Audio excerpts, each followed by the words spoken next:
Good morning. Former Senator and disgraced MF Global CEO John Corzine told the House Ag Committee that he never meant to break rules which should have protected clients' funds.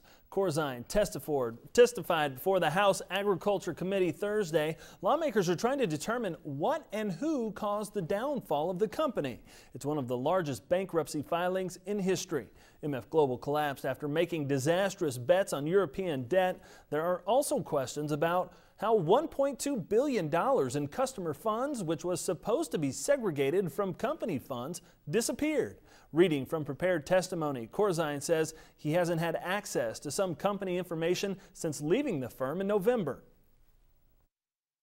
My distress and sadness pale in comparison to the losses and hardships that customers, farmers and ranchers and others, employees and investors have suffered. Their plight weighs on my mind every day. As the Chief Executive Officer of MF Global at the time of its bankruptcy, I truly apologize to all those affected.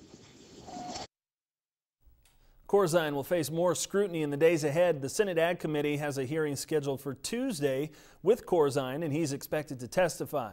MF Global was a hot topic earlier this week at the Farm Journal Forum. About 100 people were on hand for this year's event. Kansas Senator Pat Roberts and Minnesota Representative Collin Peterson spoke about MF Global during their presentations. Peterson says he's considering a bill to take regulations back to their 1968 restrictions. Where that money has to be segregated, can only be put into treasury bonds or general obligation bonds, and that cannot be used for any reason whatsoever. Because what was going on as they loosened these things and allowed these MF Global, people like that, to do this, they were making money on these customer funds.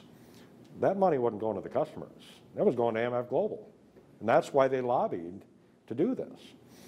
And this is wrong. So I'm going to put a bill, try to go back to where we were in the first place, which is where we should have stayed. In addition to Corzine, the House Ag Committee also heard from the Commissioner of the Commodity Futures Trading Commission.